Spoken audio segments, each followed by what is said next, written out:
So the question is, do you want are you ever going to get vulnerable with yourself and your own experiences, like beyond your son and beyond the things that you're a heavy advocate for? Because we are getting to know who you are as far as Lex, the mom, and Lex, the advocate. But who is Lex?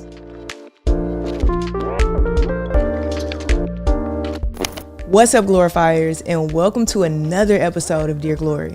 I'm your host, Moriah, Alise, and today we're getting into a really fun, insightful, and important conversation with the talented and the thoughtful Lex Marie. For those of you who aren't familiar with Lex Marie, her work most recently blends emotional significant objects and materials into visual narratives that capture both her personal childhood memories and the broader societal challenges faced by her young son and African American youth. In her work, Lex integrates elements like her son's outgrown costumes and bronze baby shoes, each piece archiving its own historical and emotional significance.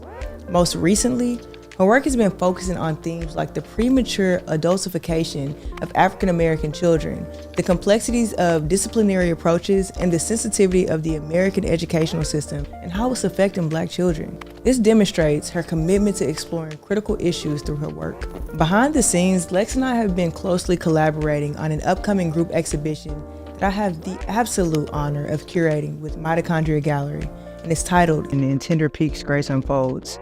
Mitochondria Gallery is based here in Houston, Texas. I've worked with them publicly and privately over the past few years, and I'll be the one to say that they are definitely a beacon here in Houston, Texas, and in the arts ecosystem, period. Mitochondria Gallery is a cornerstone in championing the works of artists from Africa and its diaspora. They invited me to curate this exhibition, and I'm beyond grateful. This exhibition navigates the zeniths of human emotion, extrapolating these emotions into contemplative experiences as I've battled with my own journey on finding an emotional equilibrium in life met with daily mental health and physical health challenges. I wondered what my life could look like in an equilibrium. So we're exploring life in its zenith. Without further ado, let's get into this talk with Lex. Trust me, it's real good. Lex, good morning. Good morning. How are you? Doing pretty well. Just got to the studio. Okay, early mornings. Yeah, You're an early morning person or a late morning person in the studio, or a late night person? Late night person, but my schedule, I drop my kid off and then I come to the studio. So when I have them, I'm usually during the day, but if I don't have them, I'm like an evening through the night type of artist. Yeah, so you're like even not wanting to be 9 to 5, you end up kind of being 9 to 5. It ends up happening. Yeah. Yeah, that's how I am too. I mean, I work from home, but I feel like I'm still on this 9 to 5 schedule all the time. Like, I definitely want my day to end at 5.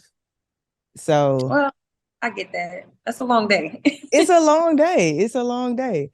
So I'm really excited to be talking with you today. We've had a few conversations. I wish while I was on the East Coast last week, I would have been able to come check you out in your studio. It makes a world of a difference to be in your space, but we didn't get a chance to do that. So here we are.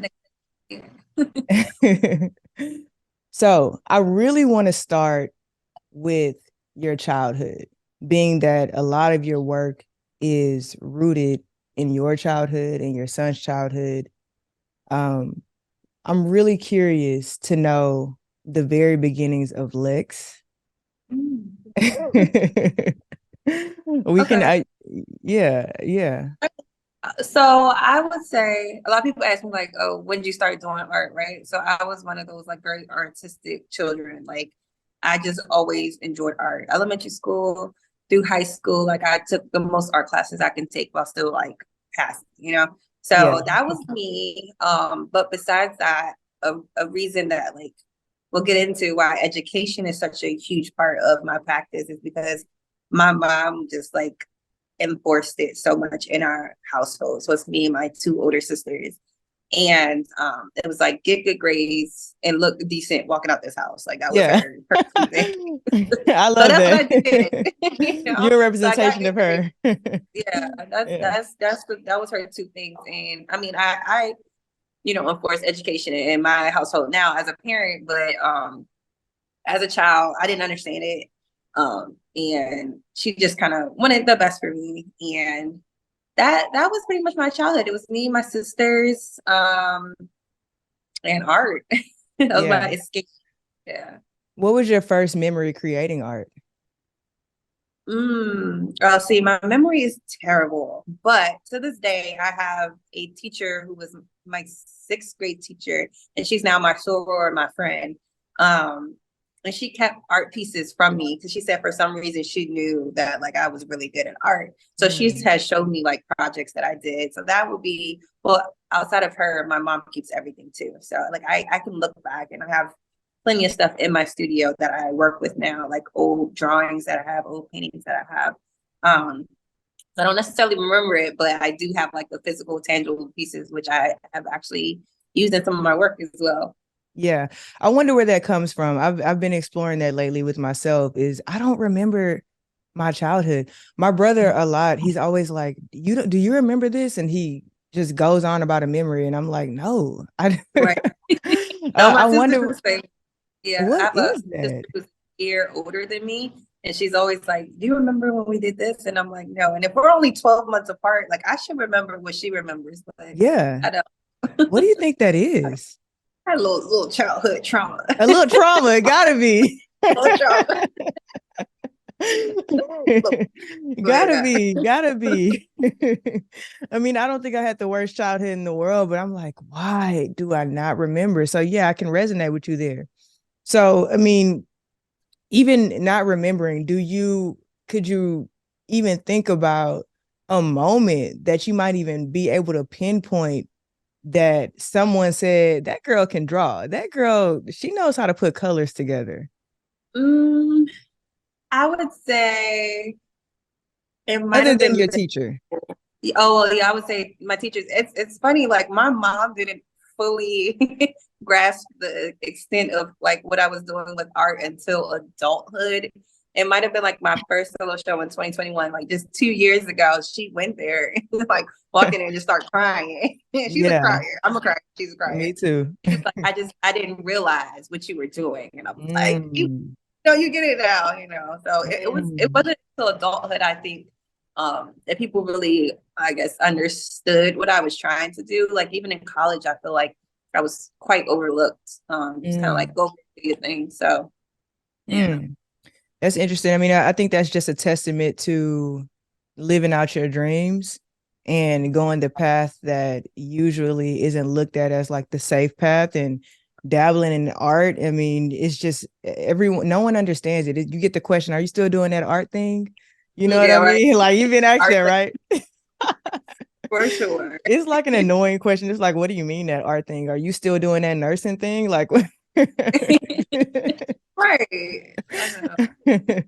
yeah, I mean, but that's beautiful. I'm glad that your mom had a chance to actually see it because it changes things when you're in an environment that your work is being showcased, but not just studio, right? Like an environment where also other people are admiring your work.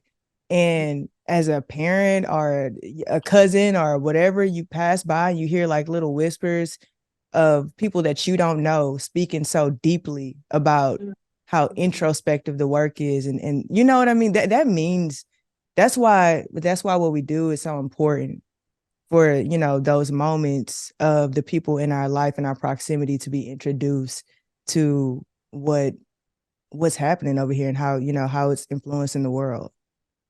Right. Yeah. Yeah. My first solo show, I only had two shows. They both have been at home. And so like outside of like my family, it's just like my community, showed up. And the things that they were saying, the show was called Remember, which was about how I don't remember my childhood actually. Yeah. And I used like things from like elementary school, like report cards and just certificates that everybody from Maryland or DC kind of seen. And like it just kind of brought up different things from them. Like I had people crying at my shows, and it was just like, wow, like it really changed, like, I guess, my perspective because my art is very personal, but it really, I didn't realize how much it can touch other people in such a personal way. So. Yeah. I mean, it resonates, so especially when you're using these materials that we all use and we've all kind of, especially like a report card. I mean, many people have different relationships with a report card. If you had good grades, maybe you were excited about it, went home, showed your parents. I mean, I've had some report cards that I was like, let me stuff this in the backpack. I've had some where I had to go charge up the teacher, like, what's up with this grade? So we have different relationships. So I can see how that can evoke um so many different memories. Do you remember as a kid exploring like different forms of art? Were you into Play-Doh? Were you into paint, finger drawing? I always had like an interest in paint. I dabbled in like computer graphics, and this is like middle school, high school, but um, I tried so many things, and I guess especially when it was in school and it was graded, I was like, that's not fun to me. Like, it's like, how can you tell me that this isn't good, you know? Yeah. So, but painting for some reason was like the only thing that just like super quiet my mind because it's like always running wild. So I think painting was like my preferred method. But now, like through college, through adulthood, I take like random classes like welding and sculpture and just I try a little bit of everything now. Yeah. I love that. Did you feel like while you were taking all of these art classes, did you feel like the one kid in the class, or maybe one of three in the class, that was actually super interested? Yeah, for sure. Even like with teaching art, it's like you have the kids. It's like I can't even draw a stick figure. That's Right. that's the thing. And I was quiet. I probably didn't talk to anybody in the class, and I just kind of focused on what I was doing, not because I was super interested in it per se, but because of how it made me feel. Yeah. Um, other people were just like whatever, which is how I was with any other core class. Like I was like I'm gonna Right. do it. But I'm not interested at all. Yeah. So you taught art. And What I'm did about to start again. where'd you teach? What grades? High school. So I'm going back to high school, but it's like a small private high school in DC. I had about like 5, 6 students in my class, Oh, about that's two to perfect. be. No, it is. It was amazing, and I'm going to the same kind of school, a different school, the same kind of school, and thoroughly enjoyed it. I think I learned more teaching sometimes than I learned from school. Yeah, for sure. I taught art middle school, sixth through Mhm. eighth grade. I also taught high school, ninth through 12th grade. And same thing, like I feel like I learned the language of art by teaching, Mhm. because you have to break it down so to the points of where they understand it. And the projects get so there's especially middle school, they have to be simple, but they still have Mhm. to be like effective. But it was public school. I love a good public school. But A little challenging. A little it's a little challenging. I'm a challenging. product of a public school, so Me but too. teaching, whew, I don't know if I can teach it. Man, man, I'm like, what is it's a jungle in here. And it's crazy teaching art, and I'm sure you've experienced this. Um, you gotta let them breathe. Mhm. Like sometimes, or I'll ask you this: have you experienced seeing a kid that didn't think they were talented, but you being in the art world and you going to shows and probably being a student of the arts, realize, man, this is reminiscent of this artist, but people have been telling this kid that they can't draw or they're not talented. But if you actually like dig in and perfect that just one thing, it'll become your style. Yeah, And you know what I mean?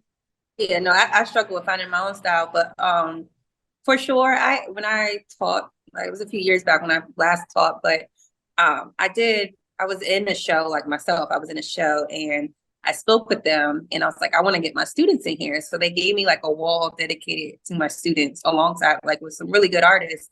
And like I had all my students make like a piece and they were able to sell it. And most of them did sell their works. And like that really changed how they acted the rest of the school year. They were Oh like, yeah. oh, so I can make money from this, Yeah. I can get whatever. And it really like boosted them up. And especially the kids who didn't feel like, they were good per se. Once they made their little couple dollars, they were like, oh, okay. And they were really like into it the rest of the year. So I want to do that again with my new students. I Because love it's that. about That's seeing that you can do it. Yeah, sometimes all it takes is someone supporting and buying your work. And this is if you're 5 years old, 10 years old, 20 years old, 50 years old, it takes support from your community saying, I like that. I find value in that. Not only do I find aesthetic value in that, cultural value in that, I find monetary value in that. And I want to take that home with me. And here you go, 6-year-old, $10. Yeah. And they will love it. It really does something for them. I mean, it does something for me, like, especially when I started making work that wasn't for other people. Like, I used to do like commissions and stuff like that. And of course they like it because that's what they wanted. But when I made work for myself and people still wanted it, I was like, oh, okay. Like this is good.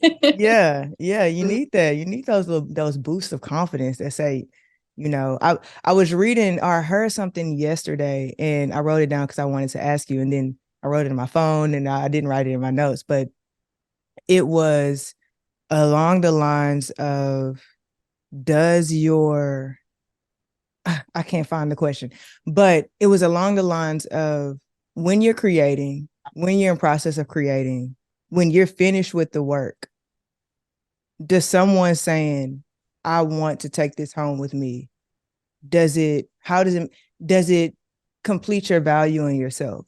Because we know it shouldn't, but honestly and vulnerably, right? What does it do for you when someone likes your work versus them maybe just spending 2 seconds on it and then going to the next thing? I would say anything I show publicly, I'm confident in. You know what I mean? I have some stuff that's been sitting in the corner that nobody's gonna see. So, and it's not because it's like I don't like it. It's just like it doesn't feel complete to me. So I'll just like have it in the corner so I can like see it in my peripheral and just keep looking at it and like seeing like, why don't I feel like this piece is done yet? But like I said, like the pieces that I create now, since they're so meaningful to me, that when someone that like I'll make a piece and I'll post it and I'll have like a collector call me or someone who's just interested and they're just like, can you please tell me about this piece? Because like it just is really resonating with me, or they'll just tell me why it's resonating with them. And it might not even have anything to do with the reason I made it or what I was thinking, but they kind of put their own, meaning behind it. And it just it really does do something for me. So I wouldn't say like necessarily like validates, the piece for me, but it feels really good. It feels really good. Yeah. Can you describe the evolution of your style? And for those of the folks that's not watching, like, or that are watching, not watching, those for we'll have a few pieces pop up, that shows like different moments in your career, but you have gone from painting to use materials, still like feeling like it's on canvas, to sculptural work. Those are 3 different mediums. They still carry the same essence, right? Like they still feel the same. They still feel like they come from the same place, but there's an evolution there. Can you talk about that? Sure. So like I was saying, painting really was the only thing that like relaxed me, that like kind of quiet my mind, that I would focus on. But I think a lot of my evolution has to do with me being exposed to different types of art. I just wasn't aware that I could make art out of used materials. You know what I mean? Like I when I studied art history, I knew about like Renaissance art and like art in museums and stuff like that. I'd never seen the Gates and different artists who just use so many different materials. So it wasn't until adulthood, which is when over the last 2-3 years my work really started changing, that I guess fully grasped that I was able to do it. And then like how we were just talking about, not only am I able to do it, like people like it and people are buying it, right? So so when I first kind of started painting, I would say I consider myself self-taught. I did get like a bachelor's in fine art, but it was, I didn't learn much, right? So it was me figuring out over the last 10 years, what does my practice look like? And so at first it was me painting things around me. And I have a 6-year-old. So once I became a mother, that kind of changed everything. And I started painting my own story. And I don't know what it was that made me click like that. But I would paint him, and I would paint me, and I would paint things personal to me. And initially it wasn't, I mean, it never is, but it wasn't about the money. It was like, I feel like my story is important enough. And I want other people to feel like their stories are important enough, especially my kid. Right.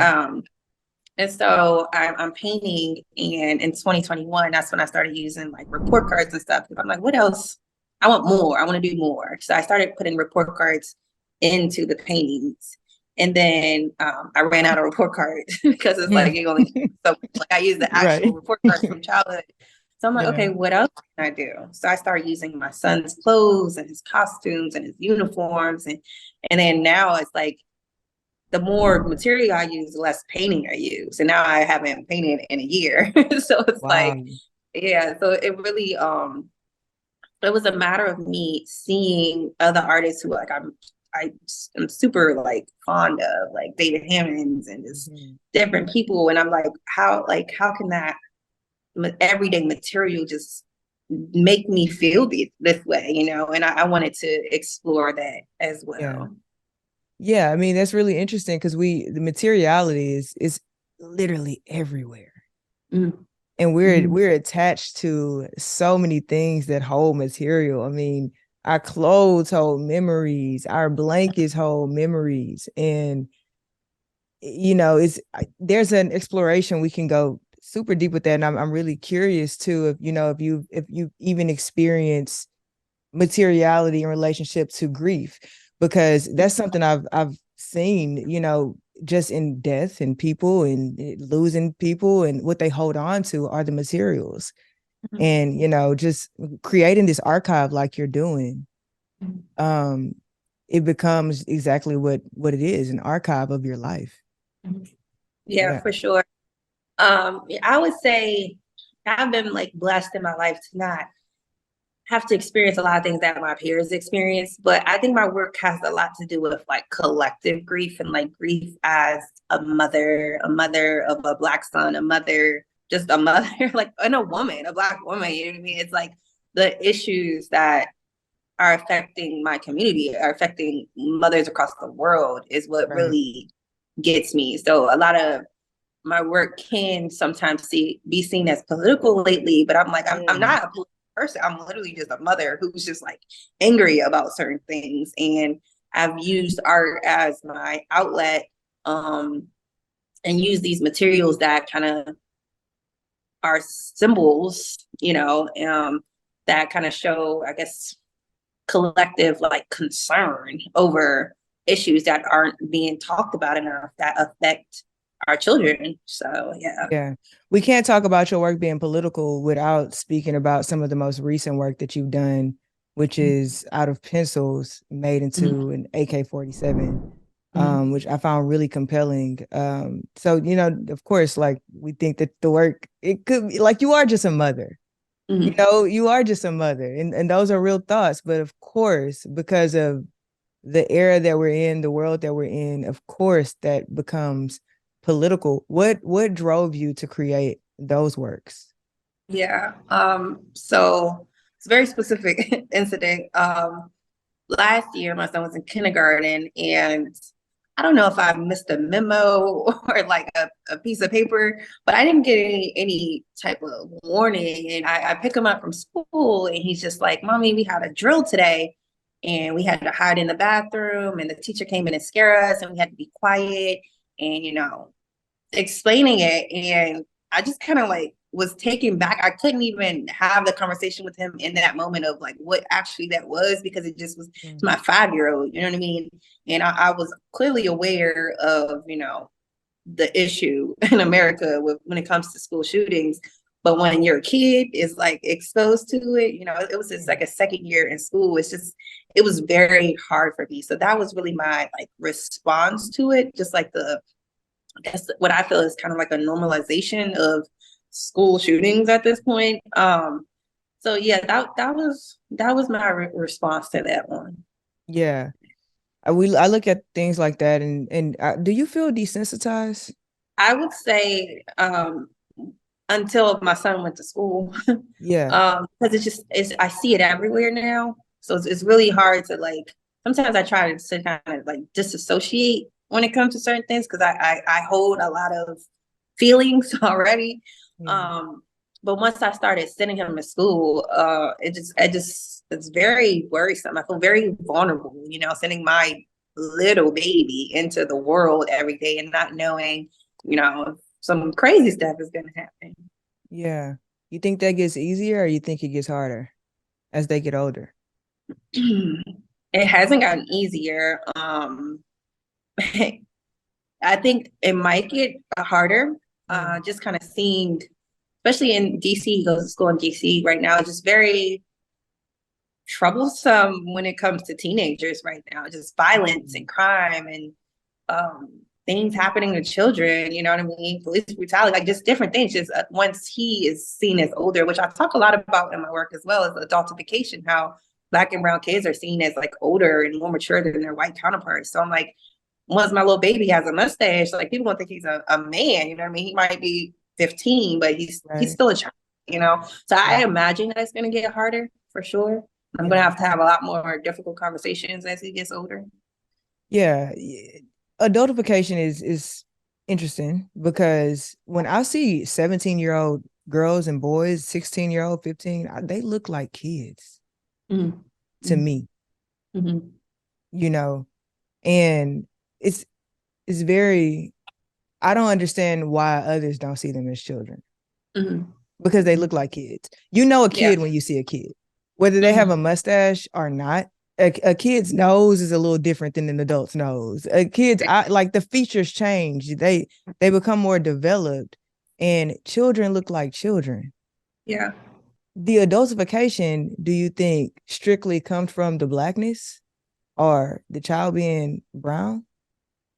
I mean, it's rooted in race. I mean, it's rooted in racism from, you know, that extends, you know, far back. You know, it's, you know, I don't know. It's just I don't understand it because it's not something that I'm meant to understand. You know what I mean? It's not something I can ever feel. You know, but it is something that I have experienced already as a mother, which is kind of crazy. So like even some of the work I made a piece called Detention, and I had like a little toy gun in it, and my son likes playing with toy guns. Like it just is what it is, and it is what it is. But I'm very strict about him not bringing them out the house. It could be a rainbow, it could be an orange. You just can't bring it out the house, and I had to kind of explain it to him in simple terms. But one of the pieces I had, you know, I included in there is just because I cannot get Samir Rice out of my head, like what happened to him out of my head. I'm like, the little boy baby was like 12. I don't know how. I don't think it was 12. I think so. Yeah, so it's just things like that I already have to enforce. That I'm just like, this is ridiculous. You know what I mean? It's really ridiculous that I even have to think about those kind of things. Yeah. You have any brothers? I don't. All sisters. How many sisters you have? I have 3 sisters. 3 sisters. Oh, you grew up with 3 girls in the house. All girls. Oh man, I couldn't imagine. I grew up with 1 brother, just and that was a lot too. I wish I had a brother. I really do wish I had a brother. Yeah, I wish I had a sister. I think it goes both ways, I think. Yeah. You the youngest? Did you say that you were the youngest? In the household, yeah. So I have a sister on my father's side, but in the household it was 3 of us, and I was the youngest. Yeah. So I want to switch over to some joy because you have these beautiful paintings of your son, and some of them he's wearing mask. You also have one where he's in Spider-Man costumes. That's beautiful. How does he feel when he sees these works of himself? He thinks it's normal. Like he has normalized it so much and is like confused when I'm not painting him. So like it's great, you know. He had I had a solo show with all the paintings being him and one with both of us. And he's just kind of like, okay, that's what my mommy does. Like in his room, he has multiple paintings of himself, but I love that for him that he thinks it's normal because I didn't see that. I didn't see paintings of myself on museum walls. You know what I mean? So he's so confident. He's so confident, and I like admire him so much because he just has like the strength that I did not possess as a 6-year-old. So that's what a lot of my, I guess, work in the beginning was about like representation, about kids seeing themselves on walls and them thinking like, okay, my story is important enough to go up in a gallery, and Yeah. that's when I started using like his actual clothes and stuff. He loved Spider-Man, so I had like so many materials to choose from. I didn't have to buy anything, you know what I mean? I just used what I already had. Yeah. In a way, you're preserving his memories. Mm-hmm. Yeah. Yeah. Like it's like archiving our lives. Yeah. That's so funny that he thinks that he thinks it's normal and he doesn't like when you're painting something else. So like he's asked many times, like he'll just get dressed and he's like, "Mom, can you paint me like this?" I'm like, "Okay."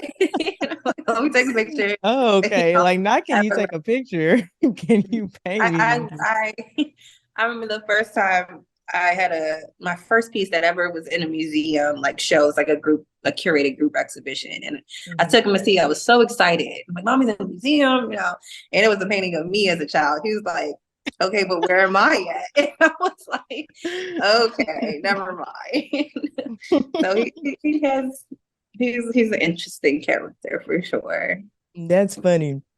So your choice of materials, we already talked about how you're using pencils to create AK-40, the AK-47 that you created. You did two of those, right? One in black and then one in the yellow pencil, Yeah. the color. So where do you feel like that's going? Are you gonna continue to explore this stacking of pencils, or what do you feel like that is going? Apologies for the brief interruption, as I know our conversation was getting real good. However, I'm really excited to share some more important details about our forthcoming exhibition, In Tender Peaks, Grace Unfolds, a group exhibition that I'm curating in collaboration with Mitochondria Gallery here in Houston, Texas.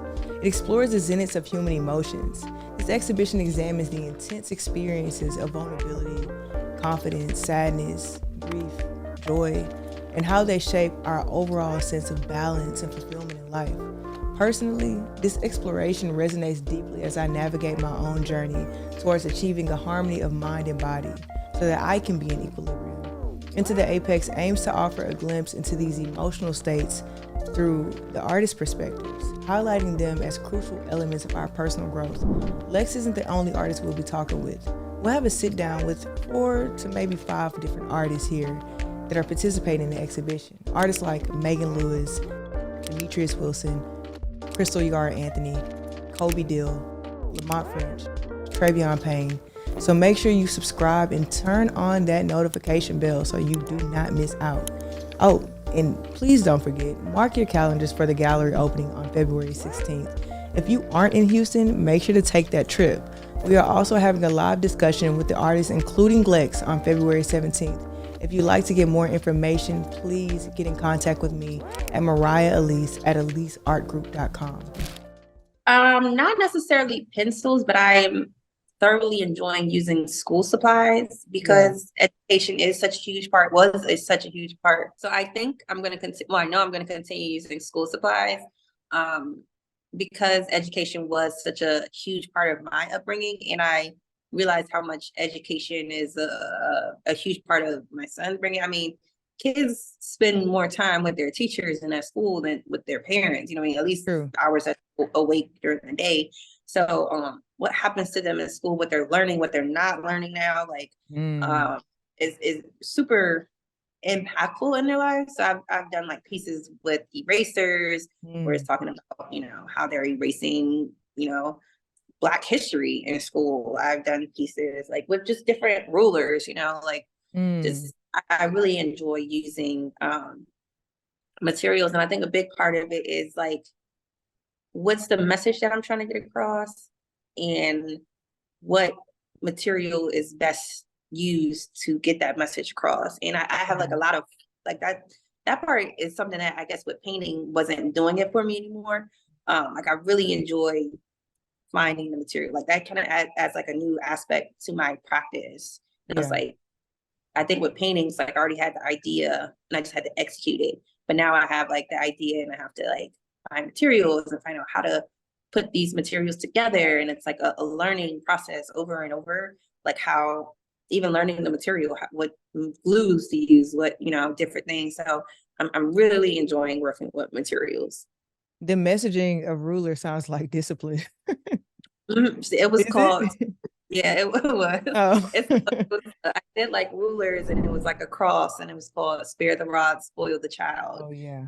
It's about like corporate punishment, which is actually legal in a lot of states still. And Mm-hmm. personally, no teacher ever hit me. No teacher is ever going to hit my child, but Yeah. it is legal in a lot of states. I So live in, it's legal in Texas. I grew up on the border of Texas and Louisiana. Is definitely legal in Louisiana, or when I was in high school. Texas was, they were changing their laws, but you could 100% get a paddle, and not buy a ruler. I mean, like a full-fledged wooden paddle that might even have holes in it to catch the air. Oh my goodness. Yeah, I've gotten paddle with that before. Like, That's crazy. yeah, no, it's wild. We could have a whole conversation about that. But have you ever seen a paddle? Mm-hmm. I have, which is crazy. Like to think that a grown adult is hitting the kid with a paddle is insane. I mean, because it could be a lot of things. It could be sexual. Mm-hmm. It could be, and that's what I challenged when I got to high school, and they were still trying to paddle, and I was like, "You're not hitting me with that. You're not hitting me with that." It's so many problems in the public school systems that I just like I can't not talk about it because no one's talking about it. I was like everything that they say goes kind of is just going. You know what I mean? It's like no one's really pushing back on it. Just because that's what they said that we got to do. They said no more critical race theory. They said this. It's like okay, what are we gonna do about it? Nothing at all. Right. We just let them. Well, I ain't gonna go too deep in it, but yeah, I have a lot of opinions, and now that my son's in school, it's like more and more is coming up for me that I'm just like, okay, well, I don't agree with this, I don't agree with it. Yeah. How could you agree with it? How has we spoke about some of your memories and being just not being able to, you not being able to conjure your memories. Mm-hmm. Do you feel that in your work it's helping you in some ways navigate and find some of those memories that may have been lost? Absolutely. Absolutely. So especially with the report cards, because at the end of the report cards, you have like teacher comments, right? Yeah. And so I got to read about myself as a child, or at least what these adults were saying about me and who I was. And there was even like 1 year where I was a really good student. Like I got really good grades. And then there's 1 year that I just got really bad grades. And I'm just like, that's weird, right? What Right. happened to me that year? Like what happened for me like to just be so thrown off for an entire year? So I had a lot of conversations with my mom, with my sisters, and just kind of talking about different like memories or things that they remember. And I was using like photo references, and I would ask about certain, pictures and what was happening during this time. So if that particular series was extremely helpful. But now even like things that, my son experiences, like I think back, okay, what was I thinking? Like, oh, he's doing these type of drills, but I was doing tornado drills in the hallway, Yeah. that covered up and stuff like that. So I have been like touching back on certain memories as well. What's your process when you're creating? I know you said when sometimes you might start with a material and then experience, go from there. You might start with an idea and then find the material to complement the idea. But what's your entire process? Are you writing, or you sketching, or what does that look like for you?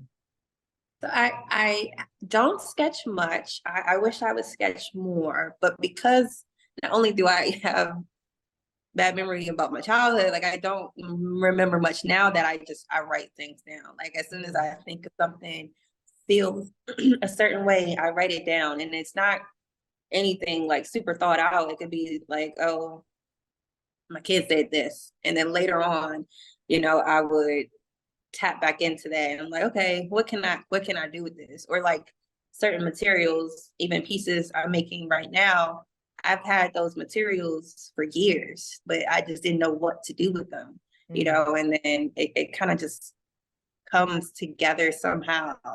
And sometimes I have like a quote or like a metaphor or like a saying that I used to have as a child.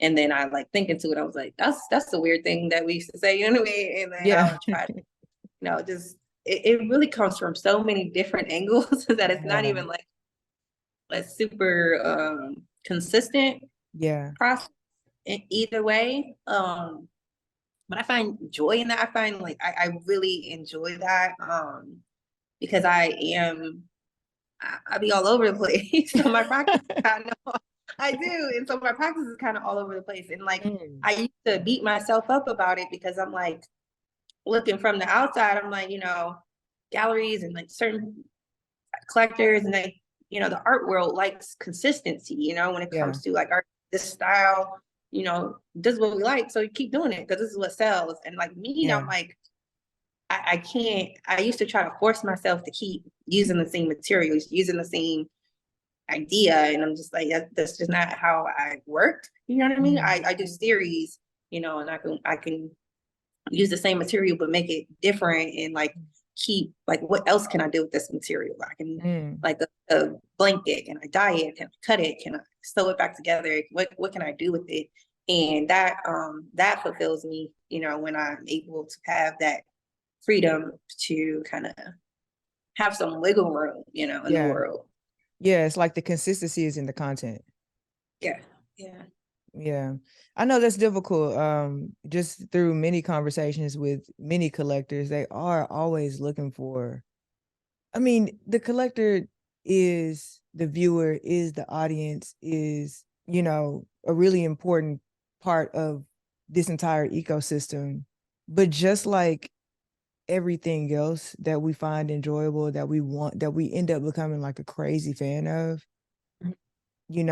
like the Nike sign, we see the Nike sign over and over and over again, but Nike's approach necessarily doesn't change. Like, the approach with the Nike sign does not change, but the silhouette of the shoe may change. You know what I mean? And I feel that, just like to what you're saying, like so many people are looking for, they want you to do the work for them is what I'm saying. And as human beings that evolve and change, we just have to do a better job at allowing artists to do that. Someone who's been able to do that really well is Von Span. And just it doesn't do anything to me. I don't feel like, damn, like he just changed his style again. I don't feel like that when he does that. What some people do, and I was really concerned about it. And I have like a little I have a collective of artists who we just group chat all day, and we just kind of talk about things. And I'm always like, I gotta reel it back in. Because I'm like over here and here. But at the end of the day, my work is about children. That's not gonna change. I'm like, even when my child is older, I was a child. I see children. I teach children. My work is children. And what is really helpful for me is seeing other artists doing it, over the span of their career. And I'm like, okay, they're doing that over 30 years. You every 30 days changing up, you know what I mean? Well, I really back in. Look, back in. Beyonce wouldn't be Beyonce if she didn't recreate herself every 10 years. Okay. Yeah. Okay. That's real. Renaissance don't sound like B-Day. But but the reassurance is helpful from like my friends. Like, no, you're doing okay. Like when I see your work, I know it's you. And I think that was kind of what I always felt like it is the normal, like maybe the standard, I would say. Like, I didn't want for, this piece over here and this piece in that gallery, and they'd be like, oh, who's that? Like, I wanted people to think like that was my work, but that's not the most important thing to me. You know what I mean? Right. The is more important to me. Right. It could also come from a level of when someone purchases your work, they buy your work, they acquire your work, they want others to notice. It's also a vanity thing. Yeah. There's so many different things we can explore with that conversation, but I just, I'm not going to focus on the collector today. We're going to focus on you. It's a lot of factors that really go into it. And I'll be lying if I say I don't think about these things. I really do, because at the end of the day, I have to sustain myself. I have to support literally myself, my kid, pay bills, you know what I mean? So that matters. But that's why I'm going back to teaching, because I don't want to create work just to sell. I don't want to create work that's pretty. You know what I mean? I want to keep making work that matters. And I know, and if it doesn't sell right away, it is what it is. Yeah. But your work does feel all like you. Thank you. It does. I think you're doing a really great job at that. I don't get confused. I'm not, when you post something, or if I'm like studying, being a student of your work, it all totally makes sense. And I'm not like, I don't know about Lex. Like, you know? Thinking,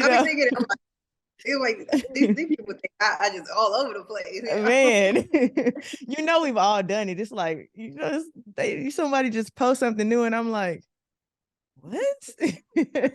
I don't feel like that with your work, because it all comes from the same place. Yeah. And it all seems honest and honestly you. So it's carrying a very specific energy that is you. I don't feel like that. I feel like you're doing an amazing job at that. I really, really do. Thank you. I feel a lot more confident now than I did a few years ago about it.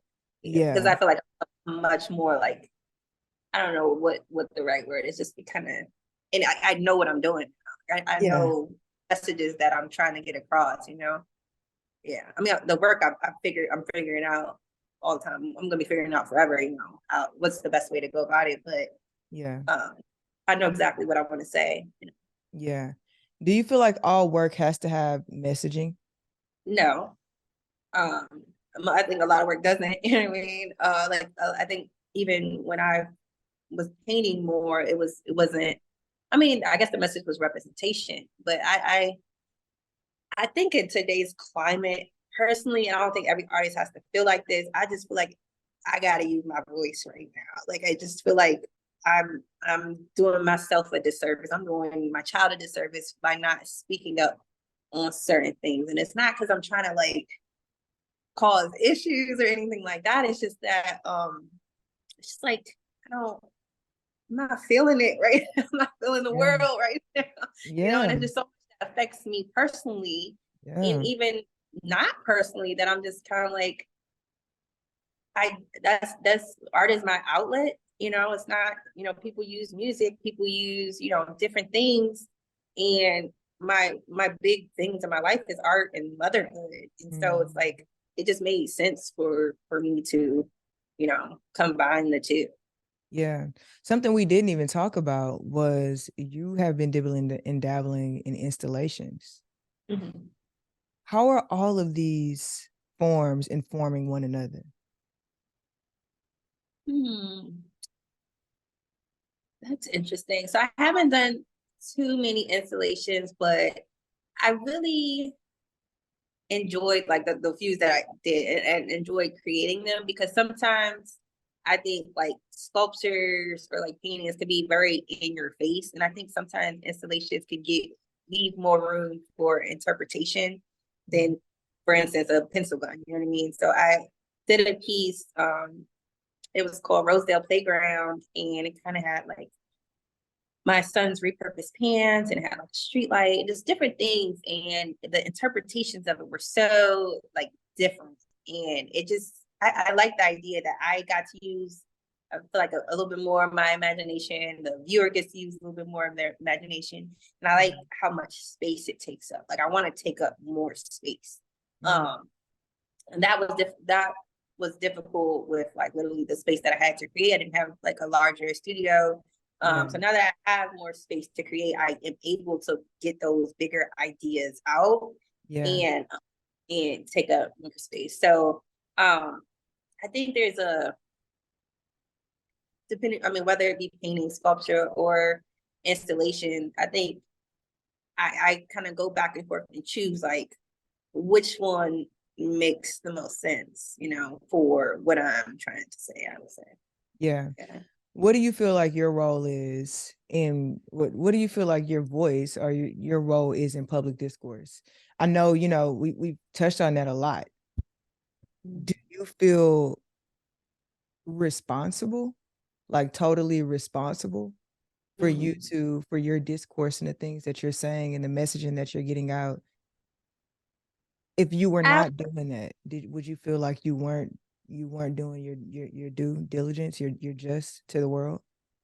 I would like to say I don't feel responsible. I would like to think I don't feel responsible, but like I said, I feel like I'm kind of doing a disservice when I know that I've seen that my work can be impactful, and um why wouldn't I want to talk about the things that are affecting us so much, you know what I mean, and the things that aren't specifically being talked about in the art world. For me to be in these certain rooms and these certain galleries, like, yeah, I can make something pretty, that's fine, but like, how Yeah. about we talk about things, that aren't being talked about at all? Like, I don't think people are really talking about the issues that children are dealing with, specifically in school.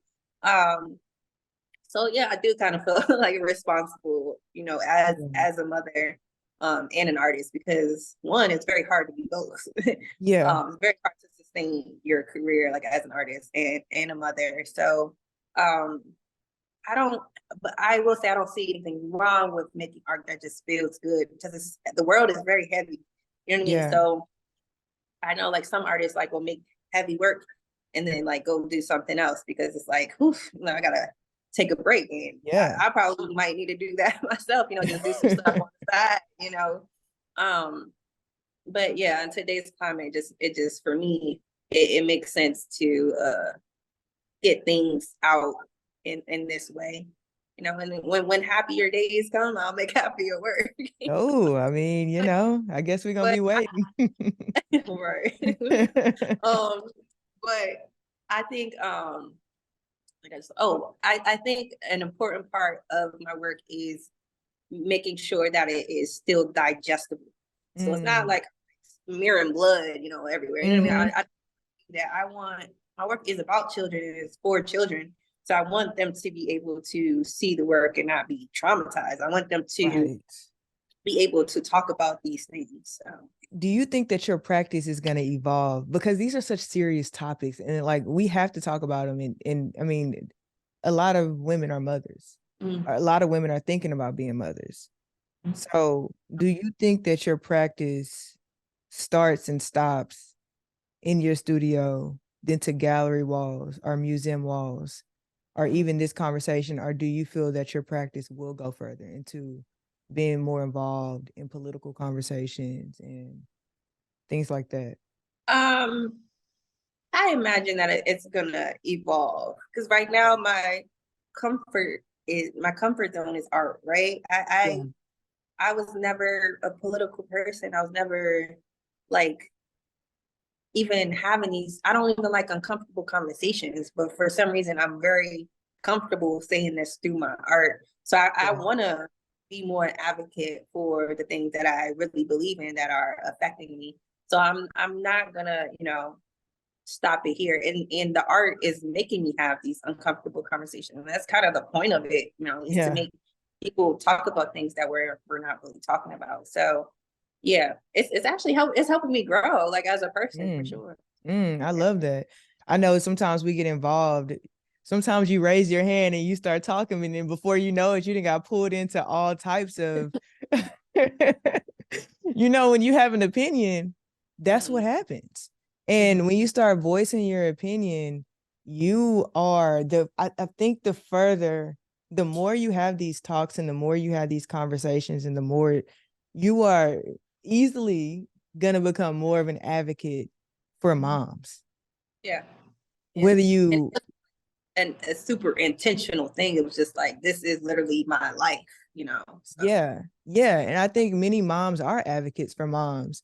It's just you are doing it in such a public way, in such a visual way that they're gonna pull you into the conversation. and do it.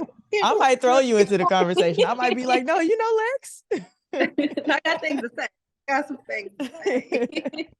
She has a lot to say about this. I do. um, there's so many questions I have, but I feel like just through natural discourse and conversation, we really touched on a lot of what I wanted to ask you. But one really important question I wanted to ask is, how do you navigate the balance between art as personal expression and public statement for real? Because that some things you're just creating and it is personal, like your son being in Spider-Man. But that became, and it's becoming a part of a conversation that this audience is going to hear, that they seen during the exhibition. Like your personal life with your son is becoming public statement. How are you actually navigating all of the questions that are being thrown at you all the time and having to talk so openly about your kid? I think there's two parts of this. I think that when I'm creating the work, all the like feelings and emotions are going into it while the work is being created. And I think I've had to have a certain extent of dissociation when it comes to like the work is complete. Like I say what I need to say. I can't, because like the conversations will make me cry if I really want to talk about it. You know what I mean? So I have to like, so when I was doing more so like painting and stuff like that, it was more so like, I know this is a painting of my kid, but now it's just a painting on the wall. You know what I mean? So it was, people were like, isn't that weird? People are buying paintings of your kid. I'm like, no, it's a painting of a little Black boy. You know what I mean? Yeah. It just so happened that he's my son. Yeah. So when I work with the materials more now, I would say, I don't know. I'm comfortable having that conversations because I'm making the work for a reason. Yeah. I don't think that any of these experiences they're personal to me, but they are affecting so many people. They just don't have the same outlet that I have.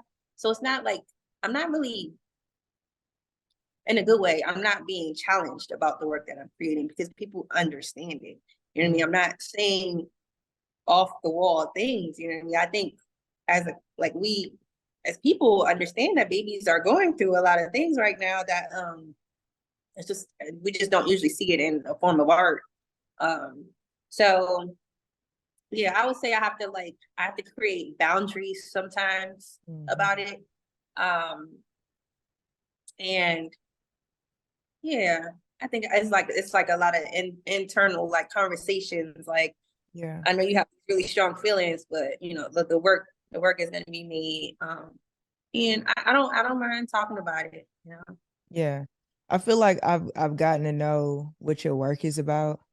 And we talked before, like I like to spend a lot of time with artists. And in this project that we're working on, the time is not there like I would like it to be. So the question is, do you want are you ever going to get vulnerable with yourself and your own experiences, like beyond your son and beyond the things that you're a heavy advocate for? Because we are getting to know who you are as far as Lex the mom and Lex the advocate. But who is Lex? You know what I mean? I can answer that. You can just answer it now. We hear it. The camera kept cutting out. Okay. Well, I imagine, my practice is going to be lifelong. Like this is my thing, you know? So I imagine that as my son gets older, I already see it happening now. Like the work is changing, literally as he gets bigger, the work is getting bigger. Like this, I could just see the changes happening over his life. And honestly, I've done some portraits of me as like an adult, and like I've used like flower like cards from flowers I received from like exes and like That's what just I want different to things. know. I've like, but all this work is like in my house in private. So I imagine like as I get older, I'm gonna like tap back into that. But I think because I feel so strongly about what I feel right now, I feel strongly about a lot of other things as well. This is kind of what I'm focusing on. But I imagine as my son gets older, that the work is gonna change. And I think that might be tough for me to get more vulnerable in like other areas of my life, but that might just mean that I'm not super vulnerable in other areas of my life, and I have like things to work through. But yeah, I don't imagine that lifelong I'm just going to be limited to a certain subject. Because I have a lot to say about a lot of things. Yeah, and that's why I asked that, because it is like you are within the same subject, which I really love. But I also know how hard it is to go into yourself. And, and those are the conversations, like you said earlier, you said you can separate when you have a painting of your son on the wall. Everyone already understands. So it even though it's vulnerable and even though it's a personal moment, we all already understand. When you get into that point of your practice, when you're talking about what's happening here, those are the questions. And those are the questions, Those are the questions. I know those are the scary ones. I think it's so important. And maybe because I work a lot in artist development, I'm always trying to push somebody into themselves. And the artists I work with, they hate that because it requires so much. And it requires actually trying to bring up those memories. Yeah. It's tough. I do the work with my therapist and stuff like that. Right. But it's like put out in the world, because like my work is out in the world. You know what I mean? Yes. And for some reason, this is easier. It's a hard subject, but it's easier for me to put out there than the super, super personal things that don't necessarily affect my child, but affect who I am, as Lex's door, not Lex Marie. You know what I mean? Like it's tough, and I think as you get older, the more like you don't give up, you know what I mean? Like, so this is my story, and Well, I'm not doing it. My work is gonna stay between me and my therapist. But I'm asking you to do it for people like me. Just you ain't gonna ask me. But no, right. I'm okay with that, because like I said, like I think we think that our story's like only our story, and it's just not. You know what I mean? Like I don't think there's any story that's super individual to someone that someone else has not experienced. And I think it's important for artists, to talk about what they go through, because someone out there is just thinking that they're the only person going through it, and it's right. Not true. No, it's not true. I mean, we learned that over and over and over again the moment we start being vulnerable. So I wanted to ask you 3 questions about dreams and goals. I want to know your short term, which could be 5 years, it could be 2 years. Your long term, which could be 10 years. And then lifelong. Okay. So I think this is an interesting question, because like I feel like I'm already in some capacity like living my dream, because I am creating work that I'm like super passionate about, and I'm able to show the work, and that's really what I've always wanted to do, and thankfully I'm like slowly getting more resources and platforms to be able to do that. So I just would like to do it like on a larger scale, to like larger audiences and larger, like physically larger work.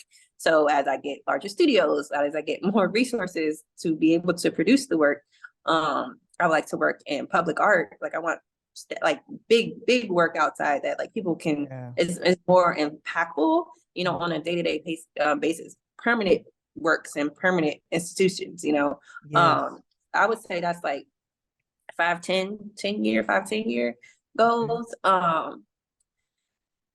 mean, that's like even lifelong goals right there, because I just feel super blessed to be able to one, know like my purpose and like what I want to do, and be able and enjoy it. You know what I mean? Right. It's just the limitations when it comes to certain things that makes it hard to be achievable even like now.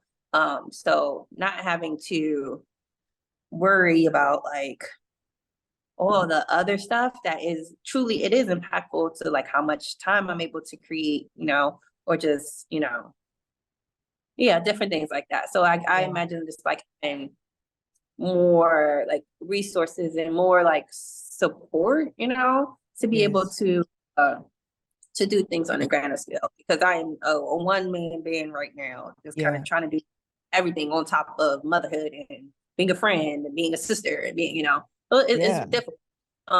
So maybe that would be more of like a goal as well, is to figure out how I can make this art world more accessible for people like me, because it just is not, especially mothers in particular.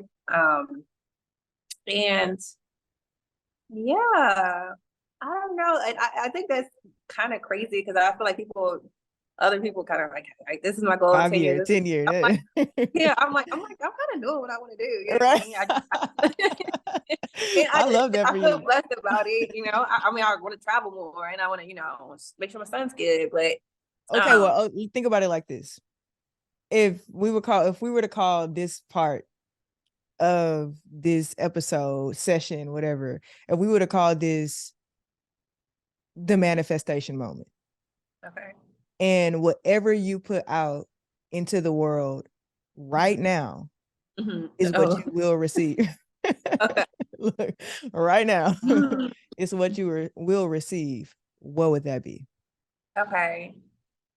I would say, I'll do like 5. No, I don't have to do it. I'll just say stuff. It could be 5, 10 lifetime. I want a residency in Europe sooner than later. I want, actually, out the country. I want to explore other cultures and like kind of compare it and do research about like, motherhood in other places, and just kind of, just do different things that'll influence my practice and like help me grow. I want a solo exhibition at Herschel Museum, which is one of my favorite museums in DC that I've been going to like for a very long time. Okay. I would like a show in LA, which I really love. I've only done solo shows in DC so far. Okay. You better keep going. There's no telling who's watching. I'm so serious. I would like to create some public artwork, some permanent like installation sculptures. I don't know, throughout the country, that are representative of my people. I want to travel the world. No, it's so funny because what I've learned, this channel has only almost 9,000 subscribers, but the art world is small. Like it's not that many people that are interested in this conversation. You know what I mean? And what I've learned is people are watching. Yeah, right. So that's why I'm like, let me say this. Yeah. You might as well throw a car in there. And you know what? People do want to help too, and that's what I mean, it's not a lot of people, but people are like, how can I help you? And like, to get to that point, I'm just like, wow, y'all really believe in me. You know what I mean? So I got to do the work. So you are doing the work. Thank you. Yeah. Thank you. So let's put good vibes and good energy and prayers in the air that you get this residency in Europe or wherever else in the world. You get this show in LA, which I think that's gonna come. That's probably gonna come real soon. You're definitely gonna get your public projects up and going. Like, I think whatever you just manifested, let's put a time limit on it. Okay. You need this to happen within the next 5 years. Okay. It's totally doable. I can't wait. Yeah. It's so doable. I can't wait to 5 years later call you and say, you remember all that shit you said you wanted to do? Ain't doing it. I can't wait to call you 2 years later and be like, damn, it happened. It happened in 2 years. It didn't even take 5. Stupid recorded. I'm like, I remember I said this. Like, right. That's what I'm right. You manifested. If you could give any advice to young artists, it's a lot of young artists, emerging artists that watch this channel, and they have a really hard time. If you could give them, from your experience, 3 pieces of advice, what would you give them? One, I would say, is immerse yourself in like art, like the art world. Go to shows, local, national like go-to shows at museums, galleries, and just keep looking at art. Because I think the more that you're exposed to different things, your entire practice might change, because you're like, I didn't even know that I could be successful and do this. And I really think changed the trajectory of my practice. So yeah, super immerse yourself in art. Don't believe that there's only one way to do this art thing. Whether that being one medium, one like path, any of that. There's just so many different ways that you can kind of just get into this world. Yeah. 3, I would say, just believe that whatever you're trying to say is important enough, and keep like pushing that. You know what I mean? Believe that your own story, your own opinions, your ideas are important enough, because it's not just you who's thinking these things. It's not just you who is experiencing these things. You don't have to tell someone else's stories. I think your story is important enough to tell. Yeah. I love that. I know they're gonna take from that. Now, I find this to be one of the most important parts of this interview series I found myself on. And if you know anybody Oh that yeah, would, for sure. recommend, because the work is important. I mean, what resources did you have? What resources did we have about this world, and how to enter it, and how to exist in it? Nothing. You was just like doing things, right? And something, before I ask you this question, something I want to say is, when these things that you manifested happen, because they're projects. So as they're happening, they might take 2 years to happen, because they're projects. From the experience of watching a lot of people around me, whether they're artists, whether they're celebrities that I know personally, whether they are in their professional career, people forget the moment that they're in a lot. And, and you can get jaded by the challenges, because the things that you manifested, the things that you're asking for, they're going to come with challenges. Yeah, for sure. Yeah. And what I see a lot, and this is to any artists, collectors that's having challenges collecting artwork because the gallery won't sell it to you. I mean, when you finally get that work, when you finally get that show, be blissful in it, and have gratitude in it, because you'll forget that you really worked hard for that. I did a show with Kobe Deal, the artist that I work with, and he had a piece in a group show at the Contemporary Arts Museum. And because I manage him, I work so closely with him, I work so closely with the show.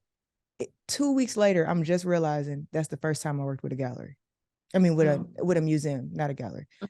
That like so closely in a project, not just contributing, but like contributing ideas.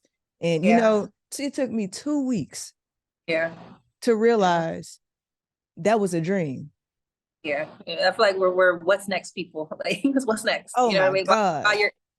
What's next? But it was some quote. It was like, don't forget that you're sitting in the prayers that you ask for, type thing. You know what I mean? And it's true. Yeah, it is true. I asked to be here. You know what I mean? In a bigger studio. Just last year, I was like, I need a bigger studio to make bigger work. Now I'm in a bigger studio. You know what I mean? So it is easy, very easy to forget. But to forget the blessings we're living in. So with that, is there anyone in your life that you have not publicly acknowledged or publicly shown gratitude to, that has had a significant impact on your journey, on your career, that you would like to give gratitude to? Yeah, honestly, Dominique Clayton. She's a curator in LA, and she's a mama of 3 girls, and we just kind of always connected. And I don't not say for some reason, maybe motherhood, she just has really just helped me like selflessly, whether it be writing about my work or just sending me opportunities, and just just out of the goodness of her heart. And I have not had that in my career. I haven't had much direction. I haven't had mentorship. Yeah. Yes, thank you, Dominique. Definitely, I love her. Shout out Dominique Clayton. I don't know Dominique. I gotta connect with Dominique. I'm gonna send her information. Yeah, shout out Dominique. She's the one who wrote we had a article that came out at the top of the year, 5 artists that you need to have on your radar in Culture magazine, and chose me and one of my homegirls that I'm really close with, and just like that really did things for my career. And not just that, it was just like a show she put me in, and just I'm super grateful for her. Yeah, I love that. I mean, I think we have to spend time.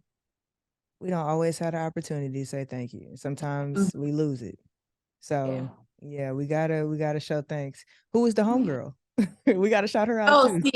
Sierra Walters. Yeah, she's an amazing she's a performance artist. I have been blessed with some amazing artist friends like within the last like 2-3 years. And I never had artist friends before. And most of them are like in Baltimore.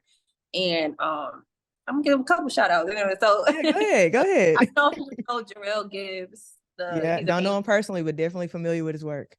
So last year he made a like an artist group and like an art critique group. So it was a couple of us, Charles Mason, Thomas James is an amazing curator. Also, shout out to him. He puts me in shows.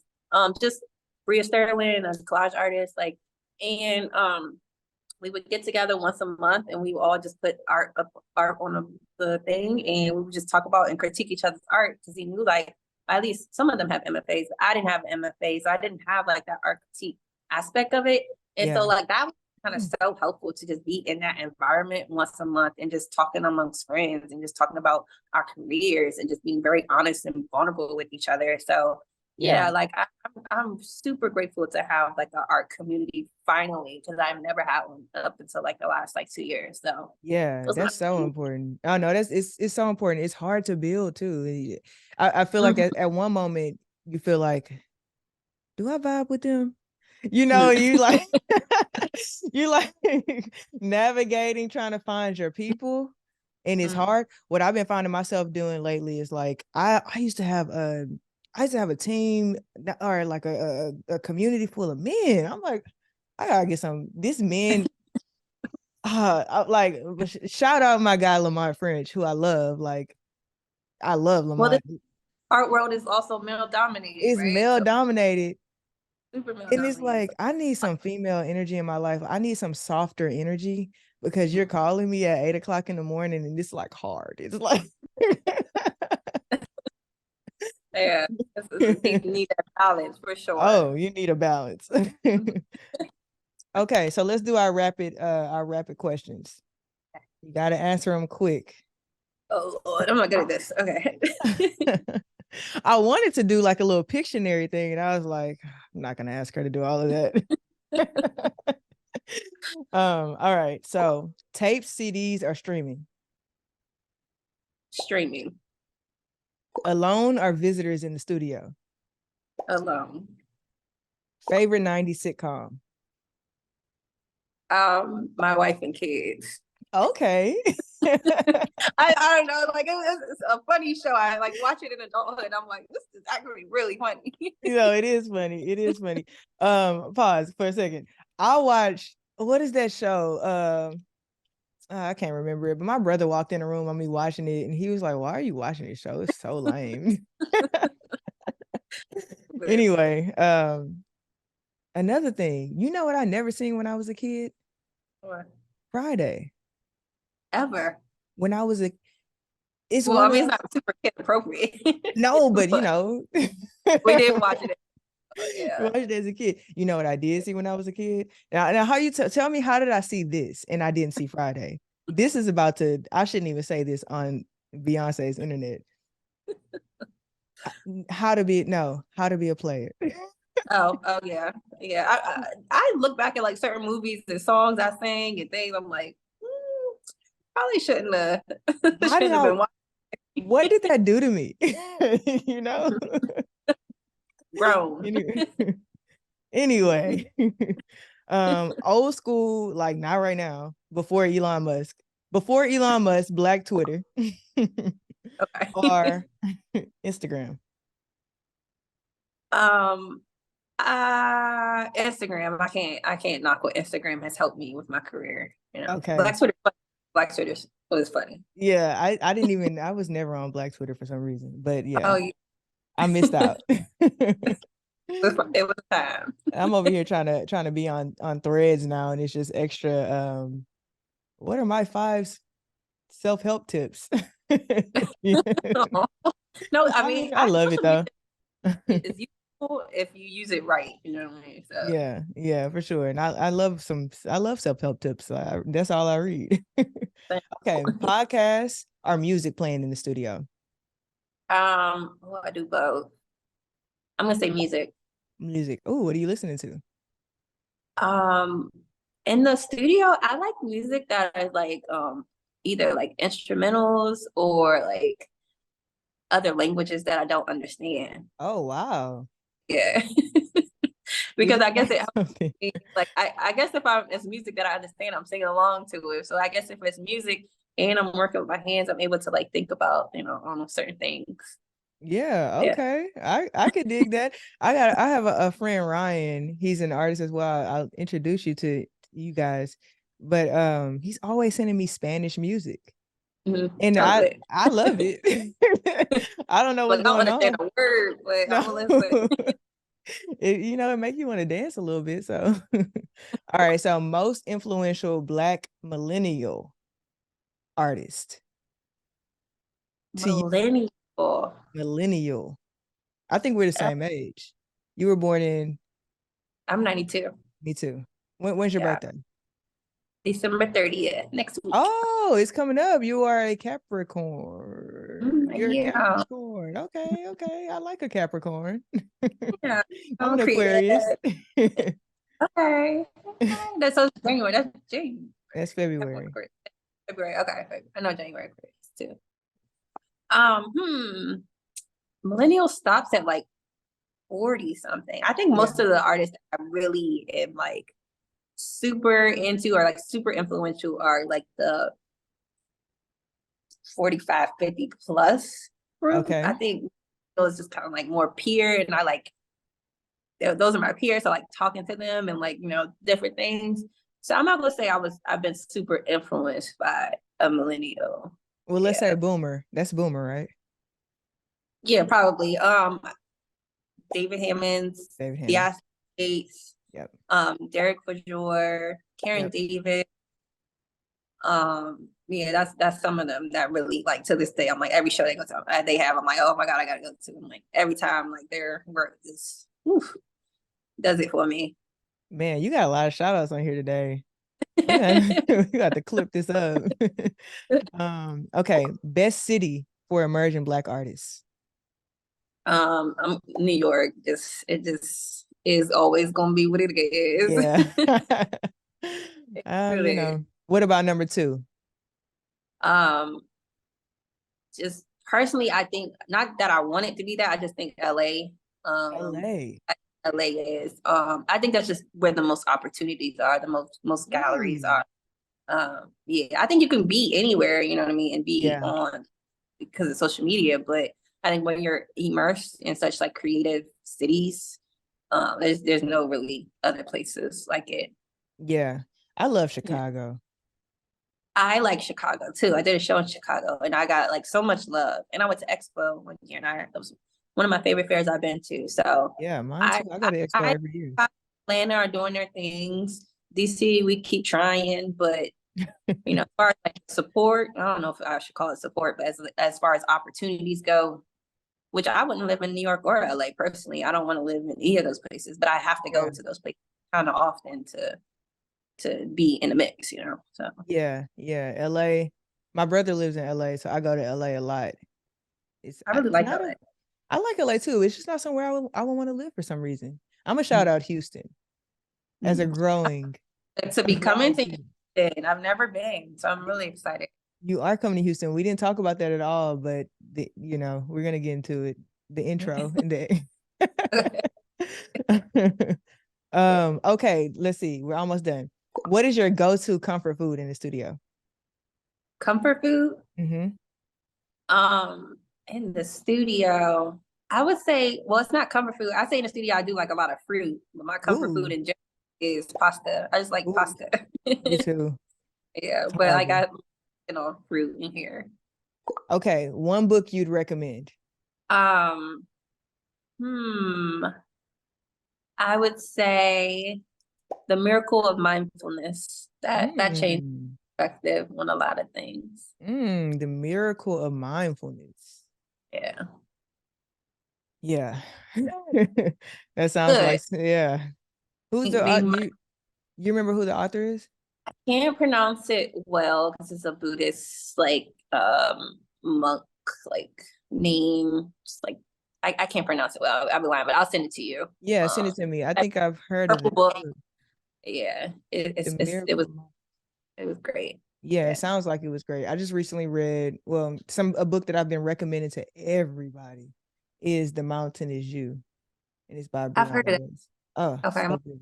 I'm gonna put that on my list So for good. sure. So R&B music or rap? R&B, R&B music or pop?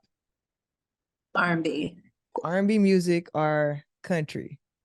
R&B. Okay, Very R&B. 90s R&B or current R&B? 90s. I gotta choose for sure. Beyonce or Diana Ross? Beyonce. That's funny. You would ask that. I'm gonna always throw Beyonce in here. Prince or Michael? Michael. Oh, I'm millennial though. It's like I I feel like the other know. Diana and Prince. My mom might choose those two, but oh, So Carrie James Marshall or Kara Walker? ooh, Kara Walker. Kara Okay. Walker. Yeah, Okay. If you yeah. could describe your art in 3 words, what would those words be? Oh, well, that's a good one. um, gosh, I would say I don't think this isn't like a I don't know if motherhood makes sense to describe art, but like that's a word Yes. for it. Yeah. Um, I would say timely. I would say uh motherhood, timely, and I don't know. I guess I would say like impactful or I love that. personal. Yes.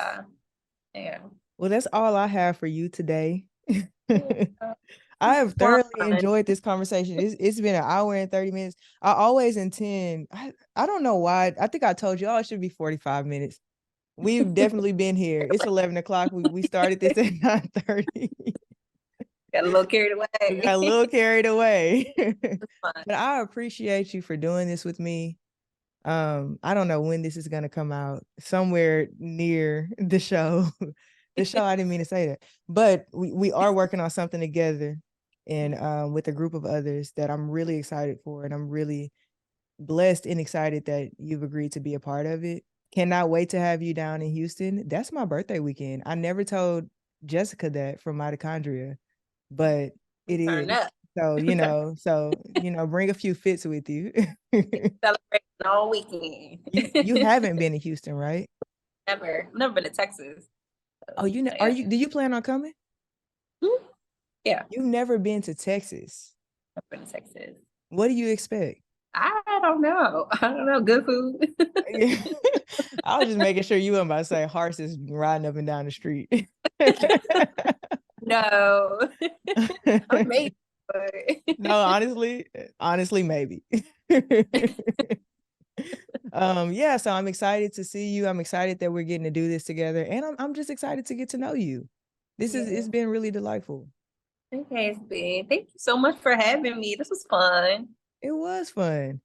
That wraps up a truly enlightening talk with Lex Marie.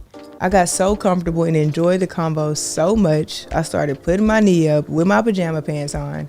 I'm shamed, but it was good. I love talking to mothers as I am on a journey to trying to become a mother myself. I especially love connecting with other women. That was so good, and we are eagerly anticipating her contributions to Into the Apex. Lex, we can't wait to do this with you, girl. Glorifiers, don't forget to join us February 16th in Houston, Texas at Mitochondria Gallery.